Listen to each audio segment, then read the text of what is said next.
Continuando con el programa,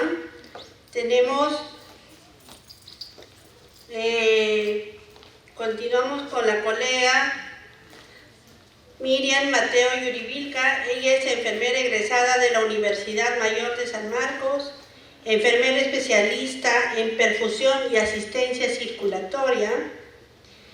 Es enfermera, miembro del equipo del programa de trasplante y ECMO de acá del Hospital Edgardo Rebagliati, para la cual le pido un voto de aplauso, por favor. Miriam.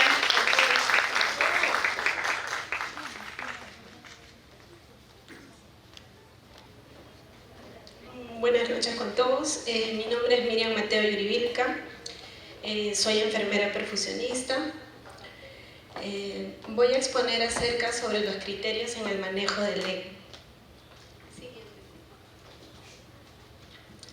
Uno de los criterios en el manejo del ECMO es que todos los integrantes del programa deben de recibir una capacitación teórica y práctica sobre todos los aspectos relacionados con la asistencia del ECMO.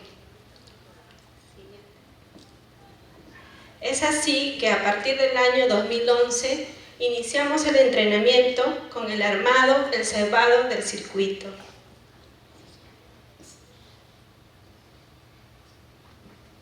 Recibimos también clases teóricas y prácticas sobre la fisiología del ECMO, sobre el manejo del ECMO, sobre las complicaciones que puede presentar el paciente y las complicaciones del circuito.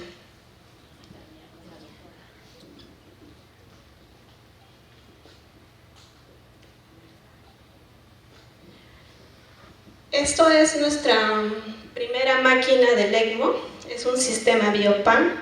Aquí tenemos nuestro circuito con el cual nosotros practicábamos, hacíamos los talleres del armado, del cebado, de la colocación de los monitores de presión, así como también la lectura.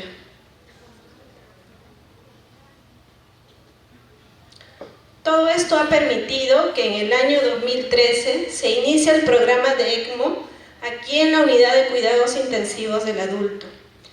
Este acontecimiento sentó las bases para que el día de hoy se pueda ofrecer esta asistencia a los pacientes que por su estado crítico de salud lo necesitan con suma urgencia. Bueno, esta es una gráfica que me gusta mucho. Aquí tenemos que en el año 2015 se presentó 2 ECMOs y nosotros solamente teníamos un circuito. Entonces nos agenciamos de implementar el sistema ECMO con los equipos de la circulación extracorpórea y así pudimos afrontar las 2 asistencias del ECMO. Con el tiempo, ya a partir del año 2019, disponemos del sistema CardioGel. Desde aquí, nuestro agradecimiento a los médicos y enfermeras que impulsaron la implantación del ECMO, resaltando el esfuerzo y dedicación de cada uno de los integrantes. Bueno, ya sabemos la definición de ECMO, que es la oxigenación por membrana extracorpórea. Es un tipo de asistencia que se va a utilizar en pacientes con insuficiencia cardíaca y o respiratoria que no responden al tratamiento convencional.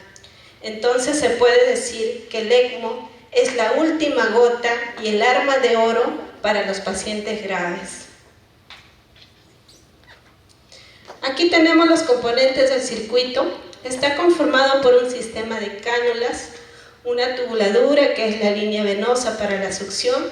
Tenemos la bomba centrífuga, que esto está conectado con una consola que le va a dar la fuerza electromotriz para que la bomba centrífuga pueda funcionar.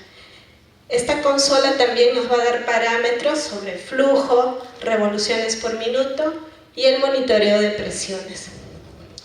Este circuito está ensamblado en serie y aquí también tenemos el oxigenador que va a tener puntos de ingreso del mezclador de gases y del intercambiador de temperatura. El proceso de intercambio gaseoso se realiza a través del mecanismo de difusión de gases, que se realiza a nivel del interior de la membrana. Una vez que ya la sangre está arterializada, va a regresar hacia la circulación del paciente a través de una línea arterial. Existen varios sistemas del ECMO. Hay un sistema Biopan, hay un sistema Rotaflow, un sistema CardioGel y un sistema ECMO Life. Todos cumplen la misma función. Lo que se va a diferenciar son en los dispositivos de los oxigenadores. Hay dispositivos que tienen un tiempo de duración de 14 días y hay otros dispositivos que van a durar hasta 30 días. La diferencia, por ejemplo, del CardioGel es que tiene el circuito integrado del oxigenador con la bomba centrífuga, a diferencia del Rotaflow o el ECMO Life, que la bomba centrífuga está separada del oxigenador. En cuanto a los oxigenadores, también hay de diferentes modelos. También se van a diferenciar por el recubrimiento que van a presentar. Hay oxigenadores que tienen recubrimiento de Bioline, que es un compuesto de heparina con albúmina, y otros oxigenadores tienen el revestimiento con fosforilcolina. Esto es muy importante porque cuando la sangre del paciente ingresa a un circuito que es artificial, se va a producir una serie de mecanismos que van a alterar el factor de coagulación, se van a activar el sistema de las plaquetas, va a haber absorción de proteínas y esto va a producir que el paciente se encuentre en un estado protrombótico. La industria día a día está mejorando en encontrar cuál es el mejor revestimiento para evitar estos problemas. También tenemos el mezclador de gas o caudalímetro, que también hay mecánicos y electrónicos, y aquí también tenemos el intercambiador de temperatura.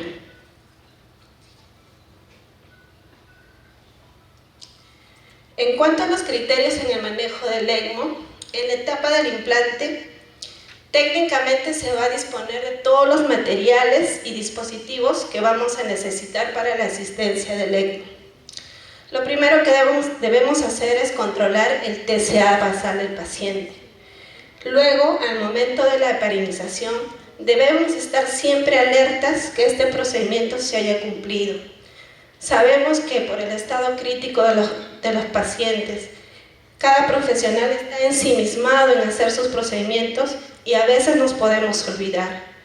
La dosis de heparina es de 1 miligramo por kilo de peso. Luego de 3 minutos de haber administrado la heparina, se realiza un control de TCA y este control debe mantenerse entre 160 y 220 segundos para que el médico pueda realizar la canulación.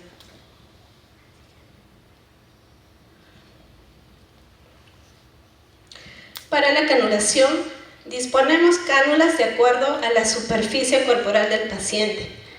Si el cirujano realiza la canulación con una técnica abierta, va a valorar el calibre de los vasos y el médico va a decidir si puede colocar una cánula de un calibre mayor. Esto va a permitir que haya un adecuado drenaje venoso y por lo tanto un adecuado flujo arterial. En el inicio del ECMO vamos a iniciar con un FiO2 del mezclador de gases al 100%. El flujo del mezclador de gas debe ser en relación de 1 a 1 con el flujo de bomba. El flujo de bomba inicial es de 50 a 80 mililitros por kilo por minuto. El incremento del flujo es en forma gradual. Cada 5 o cada 10 minutos yo tengo que ir incrementando el flujo en un rango de 10 mililitros por kilogramo minuto, hasta alcanzar el objetivo deseado. En esta etapa es importante estar alertas porque se pueden producir cambios hemodinámicos en el paciente, como hipotensión o alteración del flujo del circuito. Esto debido a que el paciente ha presentado una respuesta inflamatoria o puede presentar hipovolemia.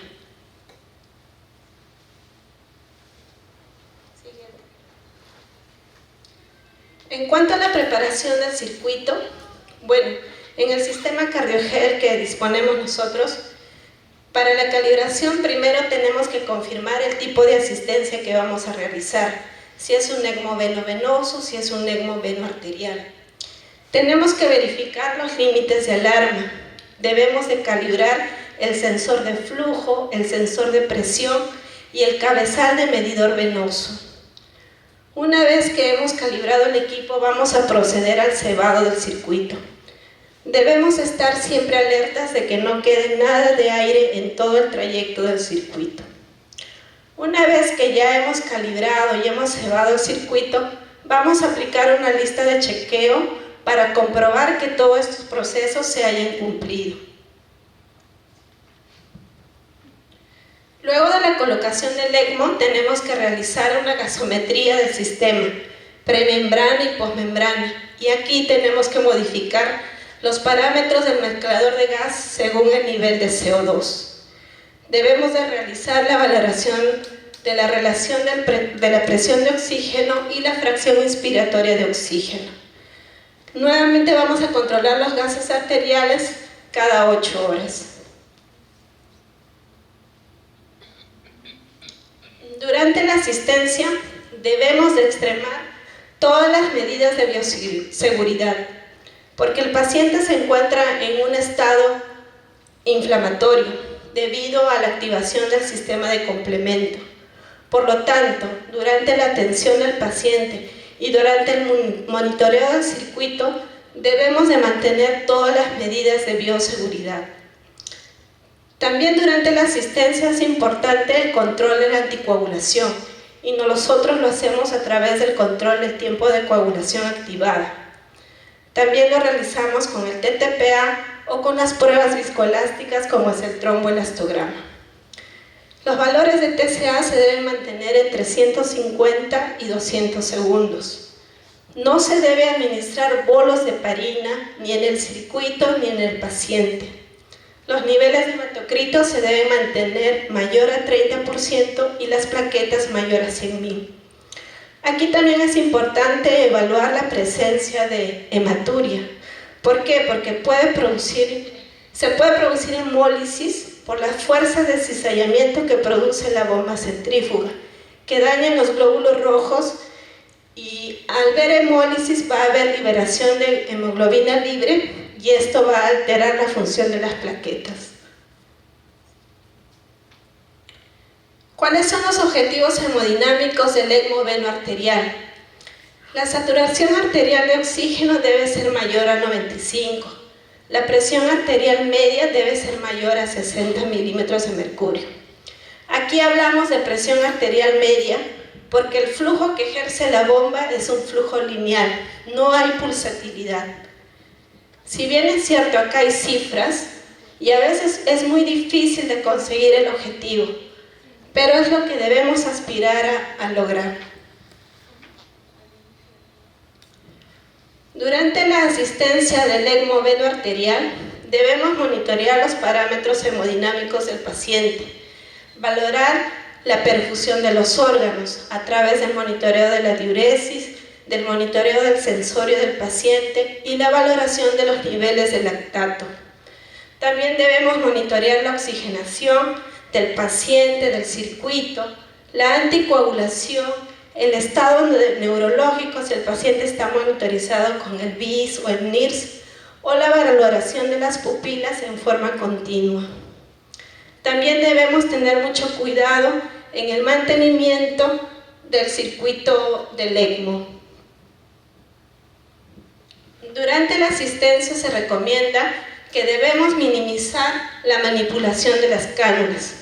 Debemos verificar que las cánulas se encuentren fijas, que no haya desplazamiento, que no estén acodadas, que los apósitos siempre se encuentren secos, que si hay coágulos o costras no lo debemos de remover. Siempre hay que vigilar los signos de sangrado. En caso de que el paciente le hayan canulado la arteria femoral, el control de la saturación periférica y el control de gases arteriales se va a realizar en el miembro superior derecho. Esto porque está relacionado con el contenido cerebral de oxígeno. Si también el paciente tiene la canulación de la arteria femoral, es importante monitorear la perfusión distal del miembro inferior. Los objetivos respiratorios del ECMO veno-venoso es que la saturación arterial de oxígeno debe estar en entre 85 y 92%, una presión de oxígeno mayor a 60, la relación de presión de oxígeno y FiO2 del paciente debe ser mayor a 200 y del circuito debe ser mayor a 150. Los niveles de PCO2 entre 35 y 45 y el pH entre 7.35 a 7.45.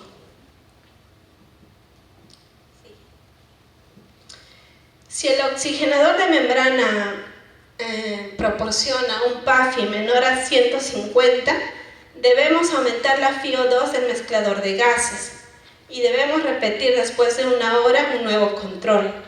Si la presión de oxígeno y el FiO2 continúa menor a 150, ya debemos estar pensando en un cambio de membrana. Ahora, ¿cómo le disminuyo la PCO2? No voy a ir a modificar los parámetros del ventilador, lo voy a hacer a nivel del mezclador de aire. Para disminuir la CO2 voy a aumentar el flujo del mezclador de gases. Ahora, para aumentar la presión de oxígeno, voy a aumentar el FiO2 del mezclador de gases y también voy a aumentar el flujo de la bomba.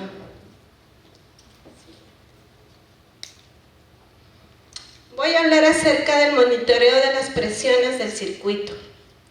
Este monitoreo de presiones nos va a proporcionar información acerca del estado del paciente, del estado de las cánulas, del oxigenador y de la bomba. En todo sistema ECMO se van a monitorizar 3 presiones. La P1 es la presión venosa. Es la presión negativa que ejerce la bomba al rotar. Va a depender de las revoluciones por minuto y de la precarga del paciente. El valor normal de la presión venosa es de 0 a menos 70. Aquí en el gráfico podemos ver que la bomba centrífuga va a transformar la energía mecánica en energía hidráulica, principalmente en cinética y en presión. Por lo tanto, la bomba centrífuga va a generar 2 tipos de presiones. Una presión negativa que se va a formar un vórtice para poder succionar la sangre del paciente. Y por el lado lateral va a formar una presión positiva para poder enviar la sangre hacia el oxigenador. Depende de las revoluciones. ¿Por qué? Si yo le doy mayor revolución a la bomba, la presión de succión va a aumentar. También depende de la precarga. Si es que el paciente no tiene sangre que drenar, la cánula se va a pegar con la pared del vaso, se va a crear un vacío y por lo tanto va a comenzar a cavitar la línea venosa. En el monitoreo de esta presión es muy importante porque como hay una presión negativa, cualquier desconexión en este lado va a producirse que ingrese aire masivamente. Y es por eso que debemos de tener mucho cuidado y es recomendable no manipular esta zona. Siguiente. La presión 2 es la presión premembrana. Es una presión positiva que se va a generar, que genera la bomba centrífuga. También depende de las revoluciones y depende de la postcarga del paciente. Su valor normal es de 50 a 250. Esta presión se ubica a la salida de la bomba centrífuga antes de llegar al oxigenador. Durante el monitoreo de esta presión, cualquier obstrucción, acodadura o clampeo en este lado de la monitorización o en el paciente va a producir que se aumente la presión de la premembrana. La tercera presión que vamos a monitorizar es la presión postmembrana. Esta presión también es positiva y sus valores son de 50 a 250. Esto se ubica a la salida del oxigenador. Aquí lo importante es controlar el gradiente de presión, es decir, la diferencial de la presión 2 menos la presión 3. El gradiente debe ser menor a 50 milímetros de mercurio. ¿Qué pasa si el gradiente es muy alto? Significa que haya obstrucción en el oxigenador y por lo tanto la sangre o el flujo no va a poder pasar. Bueno, a través de ejemplo voy a explicar los patrones que se pueden presentar durante el monitoreo de presiones. En el cuadro de arriba vemos los datos, que es normal. Cuando realizamos la monitorización del circuito, la bomba nos va a proporcionar información sobre el flujo, sobre las revoluciones por minuto, sobre la presión 1, la presión 2 y la presión 3 y el diferencial de presión. En el cuadro de abajo vamos a ver el ejemplo, que el flujo se encuentra muy bajo. Vemos la presión 1 que es muy negativa. La presión premembrana se encuentra normal y la postmembrana también se encuentra normal. Los problemas que podemos detectar aquí es que están relacionados con la precarga, que puede ser obstrucción de la cánula venosa, puede ser la presencia de trombo o que la cánula se encuentre pegada a la pared. ¿Cuál es la respuesta a este problema? Lo primero que debemos de hacer es disminuir las revoluciones por minuto. El médico, a través de una guía ecográfica, va a visualizar si hay presencia de trombos o si la cánula está desplazada o la precarga del paciente está disminuida. Entonces van a indicar que se le infunda volumen. Otro patrón que encontramos durante la monitorización es que el flujo inicialmente se encuentra normal. Vamos a ver la presión venosa que está normal, pero aquí vamos a ver un aumento de la presión premembrana. La presión postmembrana se mantiene normal, pero el gradiente de presión o la diferencial de presión se encuentra alta. ¿Esto qué nos indica? Que hay posiblemente falla del oxigenador y esto puede deberse a la presencia de trombos. ¿Cuál es la respuesta ante este problema? Primero, revisar los niveles de anticoagulación. Si la presión postmembrana es normal o baja, pensar que está fallando el oxigenador. Aquí debemos buscar coágulos, fibrinas en el oxigenador. Si la presión 3 o postmembrana está elevada, debemos buscar coágulos o acodaduras a nivel de la línea arterial.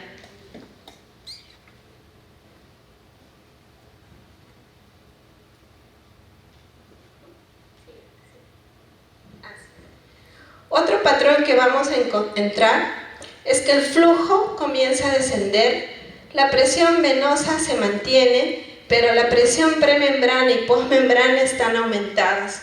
Aquí el problema que podemos detectar o es que el paciente está presentando hipertensión arterial o se está despertando, o tal vez haya problemas a nivel de la cánula arterial, que éste se encuentra obstruida por trombos o que esté pegada a la pared. O también puede ser cuando colocan una cánula de pequeño diámetro.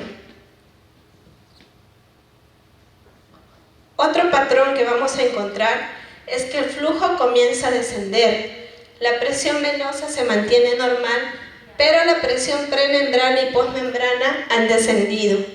El problema que vamos a encontrar aquí es que hay un fallo de bomba centrífuga. Puede fallar el rotor o es que haya trombo dentro de la bomba.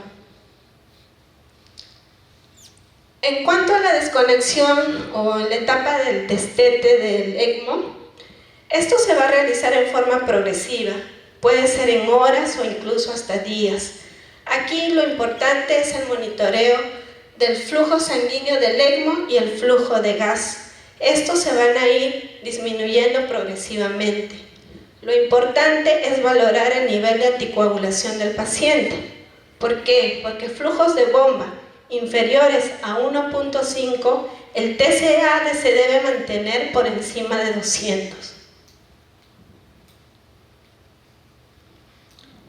En cuanto a la valoración y el monitoreo del paciente y el circuito, es muy importante extremar las medidas de monitoreo del paciente, hacer una observación e inspección continua del circuito, darle mantenimiento al circuito.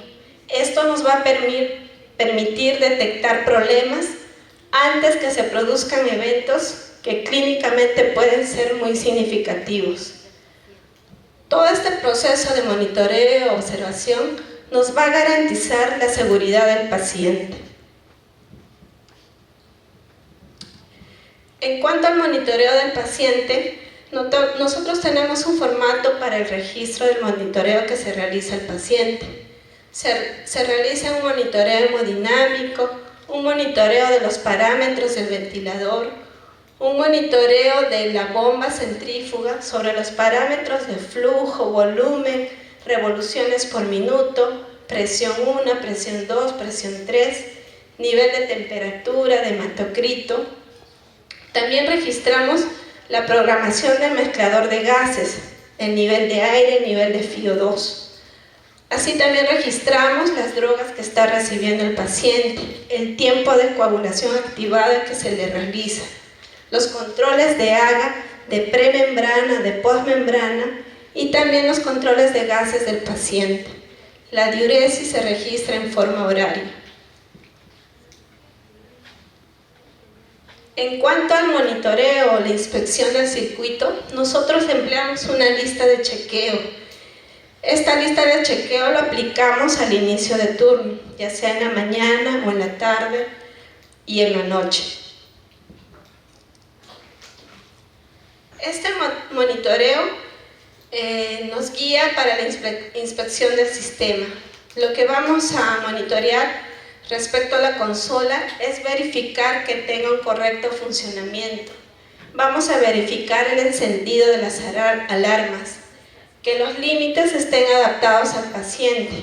Vamos a verificar los modos de revoluciones por minuto, el flujo, la hemoglobina, la saturación venosa, las presiones y las gradientes de presiones.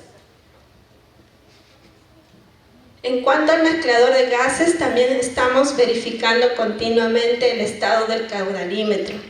Verificamos los parámetros de mezclador de aire y de oxígeno. En cuanto al intercambiador de temperatura, también verificamos que esté encendido, verificamos el nivel del agua y que se encuentre en la temperatura correcta.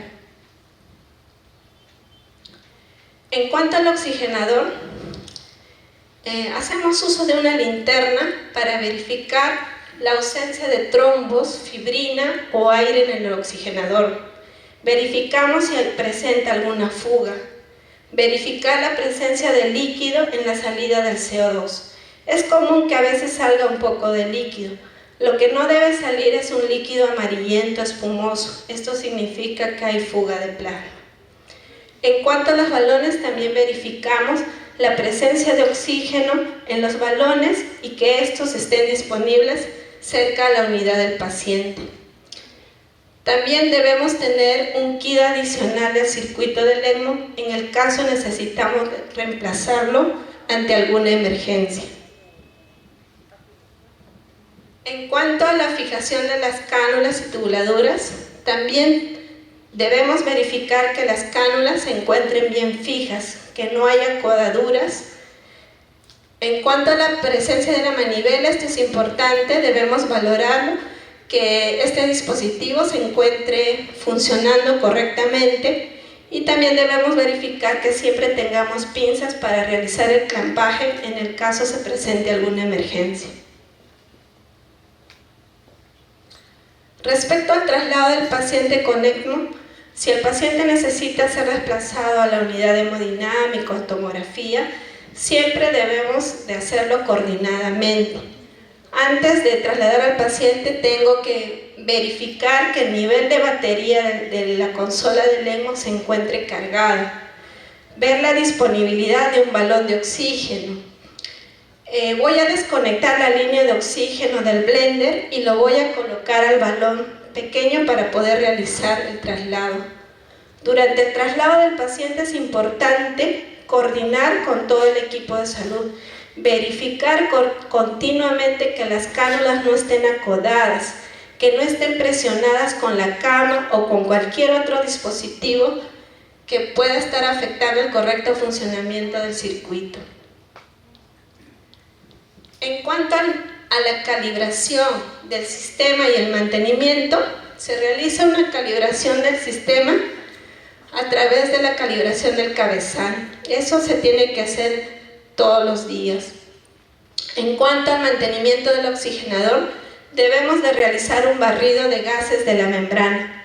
Esto se realiza aumentando el flujo de aire a 10 litros por un minuto y luego se desciende al nivel que está indicado al paciente. Cuando hago este procedimiento es muy importante estar alerta, no mover mi mano del mezclador de gases porque a veces nos podemos olvidar y esto puede producir un problema muy grave. ¿Cuáles son las complicaciones que puede presentar el circuito? Que haya disfunción del oxigenador y esto se puede deber a la falla de suministro de oxígeno o que haya acumulación de trombo dentro del oxigenador. Aquí lo importante es el monitoreo de la saturación venosa en el circuito y la inspección visual. Lo normal es que la línea venosa sea un rojo oscuro y la línea arterial sea un rojo brillante. En el caso que haya falla de suministro, yo observo las tubuladuras. Si estas se encuentran en un color muy oscuro, significa que no está oxigenando. También es importante que inmediatamente colocarlo al balón de oxígeno, realizar un control de la pre- y posmembrana para identificar el problema. También hay disfunción del mezclador de gases y esto nos damos cuenta porque el mezclador emite un pitido muy fuerte y esto nos indica que hay baja de presión de oxígeno. Lo que tenemos que hacer es revisar los empotrados de oxígeno y de aire comprimido y verificar el correcto funcionamiento del mezclador de gases. Si la falla persiste, inmediatamente debemos de cambiar otro dispositivo. En cuanto a la disfunción de la bomba, no es muy común que suceda este problema, pero puede suceder. Esto se debe a la pérdida de energía o que haya coágulos en el cono o que se produzca un desacoplamiento de la bomba centrífuga. Todos estos problemas se pueden evitar cuando hay un mantenimiento, un cronograma de mantenimiento de todos estos equipos para garantizar su correcto funcionamiento. ¿Cuáles son los problemas catastróficos que pueden surgir? Es la pérdida sustancial de sangre, que haya una embolia gaseosa masiva o que haya pérdida total del flujo de bomba. Mis acciones a realizar: lo primero, debo de parar la bomba. Segundo, debo de clampar la línea venosa y la línea arterial lo más próximo al paciente. Comunicar inmediatamente al equipo y los médicos van a ajustar las drogas, los parámetros del ventilador y tenemos que identificar el problema. Si es que tenemos que sacar el aire, lo tenemos que hacer inmediatamente o si no, tenemos que cambiar el circuito. En caso de que el paciente presente arritmia o paro cardiorrespiratorio, se va a activar el protocolo normal. No debemos de parar la bomba y tampoco está contraindicado el masaje cardíaco. Bueno, las conclusiones son: para realizar un correcto manejo de la asistencia del ECMO, se debe maximizar la monitorización del paciente y del circuito. Debe haber formación continua de todo el personal, tanto teórico y práctico. Se debe realizar protocolos de actuación. Y aquí también lo más importante es la comunicación y el trabajo en equipo de todos los integrantes del equipo.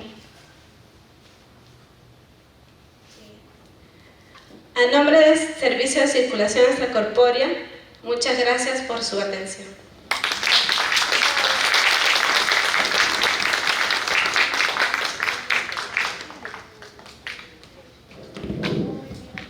Muchísimas gracias, Miriam. Ha sido una charla muy bonita, explícita, específica de los cuidados que ustedes manejan y yo creo que hay mucho más para explorar sobre este tema. Muy linda tu exposición, muchísimas gracias por participar con nosotros. Y por eso, con mucho cariño, vamos a hacer entrega de un pequeño recuerdo. Por estar con nosotros, invito a la jefa Lorena Portugal, que por favor le haga la entrega.